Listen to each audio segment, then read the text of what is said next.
দ্রুত mobile charge করতে পারবেন এমন 5টা জিনিস মাথায় রাখেন। আজকে দ্রুত মোবাইল চার্জ করার জন্য 5টা বিষয় নিয়ে আলোচনা করব। যে 5টা বিষয় যদি আপনি মাথায় রাখতে পারেন, আপনার ফোন অতি দ্রুত চার্জ করে নিয়ে পরে ঘর থেকে বের হতে পারবেন। আসসালামু আলাইকুম, আশা করি সকলেই ভালো আছেন। আমি আপনাদের দোয়া আশীর্বাদ আলহামদুলিল্লাহ ভালো আছি। স্মার্টফোন ছাড়া তো মোটামুটি আমার মতো মোটামুটি অনেকে আছেন যারা অচল মনে করেন নিজেকে, তাই না? আর ফোনে যদি চার্জ না থাকে সেক্ষেত্রে তো কথাই নেই। ধরেন আপনি বাসায় আছেন, হঠাৎ করে বের হতে হবে, এদিকে কারেন্ট নেই, অথবা ফোনে চার্জ কমে গিয়েছে, বাইরে গিয়ে দেখতেছেন ফোনের চার্জ হচ্ছে 40%, 50%। তখন তো আরো মাথায় হাত, কিভাবে কি করব, ফোন কেমনে চালাবো, কেমনে কল দেবো গার্লফ্রেন্ডকে, তাই না? গার্লফ্রেন্ড কার কার আছে একটু কমেন্টস করে না। এরপরে আবার মুভি দেখতে হবে, বাসে বসে মিউজিক শুনতে হবে, ঠিক না? এরপরে গেমস খেলা তো আছেই, বন্ধুদের সাথে এমো চ্যাটিং, মেসেঞ্জার চ্যাটিং, ফেসবুকে ফ্রেন্ডদের সাথে কথাবার্তা, এটা তো আছেই। এতগুলা কাজ কেমনে সামাল দেব যদি চার্জ না থাকে, তাই না ব্যাপারটা? দ্রুত মোবাইল চার্জ করতে পারবেন এমন 5টা জিনিস মাথায় রাখেন।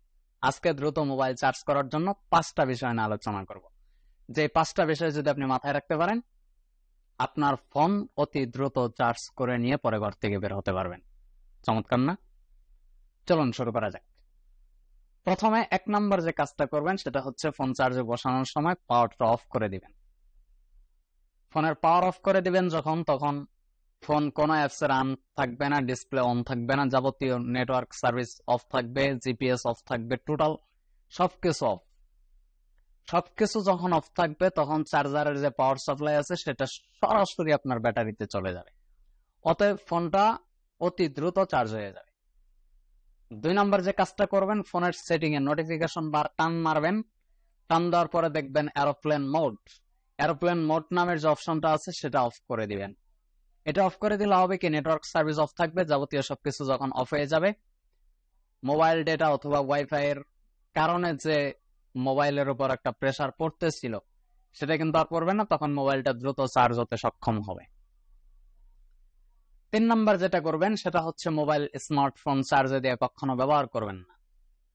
এদিক দিয়ে পাওয়ার সাপ্লাই দিয়ে চার্জার দিয়ে চার্জ হচ্ছে, ওইদিকে আপনি ফোনটা হয়তো গেমস খেলতেছেন, হয়তো লুডো খেলতেছেন, হয়তো গান শুনতেছেন, হয়তো ওয়াজ শুনতেছেন, হয়তো গজল শুনতেছেন, হয়তো ভিডিও দেখতেছেন, হয়তো গ্যালারির ছবি স্ক্রল করে করে দেখতেছেন, পুরনো স্মৃতিগুলো মনে করতেছেন। না, কিছু সময়ের জন্য পুরনো স্মৃতিটা মনে রাখা যাবে না, এটা বন্ধ করে দিতে হবে। যদি আপনি ফোনে চার্জ হওয়ার সময় যদি স্মার্টফোন ব্যবহার করেন, সেক্ষেত্রে কিন্তু চার্জ একদিকে হচ্ছে, আরেকদিকে বাড়ানো হচ্ছে, ক্ষয় হচ্ছে, তাই না?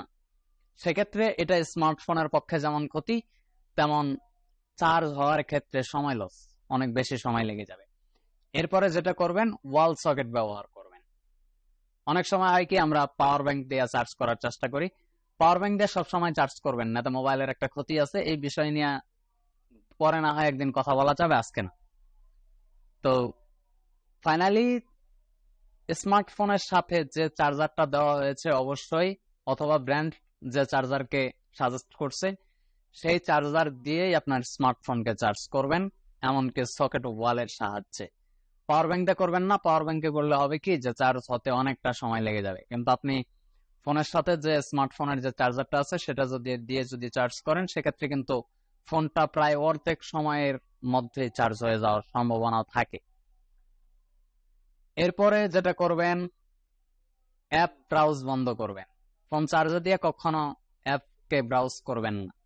অ্যাপ ব্রাউজে অনেক ডিসপ্লে লাগে, ডিসপ্লে তো সবসময় খরচ হয়, তবে অ্যাপ যখন ব্রাউজ করবেন তখন ফোনের চার্জটা বেশি ক্ষয় হতে থাকে।